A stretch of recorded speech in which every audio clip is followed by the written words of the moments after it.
مشاهدينا الكرام، مرحبا بكم في هذه الإطلالة الجديدة، واللي من خلالها غادي نتحدثوا على واحد الموضوع شائك، هو فيما يخص المعلق الجزائري حفيظ الدراجي اللي ما فهمتش هذا المعلق والعداء ديالو للمغرب. قبل ما نبدا هذا الفيديو غادي نطلب منكم فقط كما هي العاده تفعيل الجرس والاشتراك والبارطاج. اذا على بركه الله.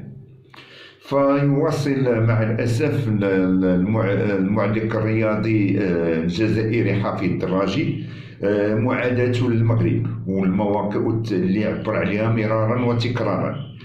آخر هذه الاستفزازات هو ما خرج به الإعلامي الجزائري من تدوينه، حيث قال أنه بخصوص كأس إفريقيا 2025 اللي كنعرفوا جميعا بأن الاتحاد الإفريقي لكرة القدم الكاف قرر السحب ديالها من غينيا بسبب عدم جاهزية البنية التحتية في هذا البلد، وفتح باب الترشيحات امام المنتخب البلدان اللي كتحبذ بانها تستضيف هذه النسخه هذه.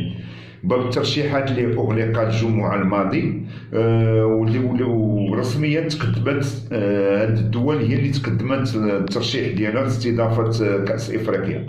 فهناك الجزائر، المغرب، زامبيا، السنغال، جنوب افريقيا، وملف مشترك ما بين بنين ونيجيريا.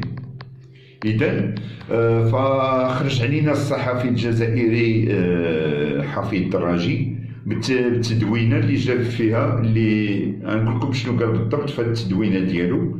قال بان قبل تقديم الملفات وقبل عرضها ودراستها والتصويت عليها في 10 من فبراير المقبل، يبدو أن الجماعة، وهناك يعني الكاف، قررت منح المغرب حق تنظيم كأس إفريقيا 2025 ومنح نيجيريا وبنين بطولة 2027 ثم الجزائر في سنة 2029.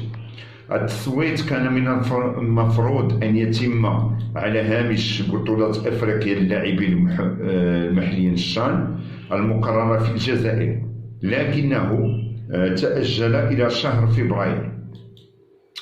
والفهم يفهم كيف تدار الأمور وما يجب أن نفعل، خاصة وأن الكرة لم تعد مجرد لعبة كما يعتقد الكثير، والاختيار على هذا المستوى لا علاقة له بالملف. هذه التدوينة ديال الصحفي الجزائري. أنا ما كنفهمش هذا الشخص صراحة. فحشومة صحفي من الطينة ديال حفيظ الدراجي هبط لهذا المستوى ويستهدف المغرب دائما في التعليقات ديالو والتصريحات ديالو. الصحفي الدراجي، اولا الكاف لحد الان ما عندناش الدوله المنظمه للكان، وإلا كان انها غتختار المغرب فغتختار المغرب لعده عوامل. الصحفي الدراجي العوامل ان المغرب نظم العديد من الكؤوس، كأس الكؤوس، ووضح بأنه على استعداد لإنجاح مثل هذه التظاهرات. ونعطيك غير مثال. آخر تظاهرة نظمها المغرب وشهدت نجاح كبير وبشهادة الجميع هي كأس إفريقيا للسيدات، أولا. ثانيا المغرب نظم الشان وشهدت نجاح كذلك. ثالثا النهائيات ديال كأس الشامبيونز ليغ دافريك واللي تنظمات في المغرب، وهذا الشيء كله بالإشادة ديال انفانتينو ورئيس الاتحاد الإفريقي لكرة القدم. رابع حاجة، حاليا المغرب افريقيا راه من الدول اللي كتوفر على بنية تحتية رياضية في المستوى العالي، بحيث الان عندنا 8 الملاعب اللي هما جاهزين وكيستجبوا المعايير الاتحاد الافريقي والاتحاد الدولي لكرة القدم. باش نوريك جاهزية الملف المغربي، رابعا واللي هو مهم، الانجاز ديالنا التاريخي اللي بحكمه صبحنا اول دولة عربية وافريقية تصل الى نصف نهائي كأس العالم. فهذا الشيء كلشي كيصب في صالح الملف المغربي السي حفيظ الدراجي. الى تجي غتقول ان المغرب غيربح التنظيم في الكواليس، حنا ما غنحتاجوكش انت باش تقول لنا هذا الشيء. حنا عندنا انسان اللي هو كيعمل بجد، وانسان اللي وصل المغرب لواحد المستوى عالي لا افريقيا ولا عالميا، اللي هو السيد فوزي القجع. اللي غنطلب منك السي حفيظ الدراجي تخلي عليك المغرب في الثقه. انت صحفي اللي كتخدم في قناه عالميه، فما تشغلش المغاربه انهم يوليو يقاطعوا بانه بين سبور بسببك انت. اللي نقولها انا شخصيا، انا فيما كنسمع وليت شي ماتش غيعلق عليه حفيظ الدراجي فكنفضل بانني نبدل القناه.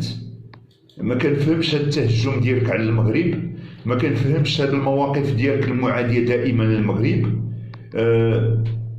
المغرب له رجالاته، المغرب الحمد لله غادي في الطريق الصحيح. حنا نتمنى نكونوا دائما مفخرة للعالم العربي، ونكونوا داك القاطرة اللي كتجر الرياضة العربية. شفتي الشهادة ديال رئيس الاتحاد الدولي لكرة القدم في حق الجمهور المغربي ولا المنتخب المغربي في كأس العالم قطر 2022 السي حفيظ الدراجي.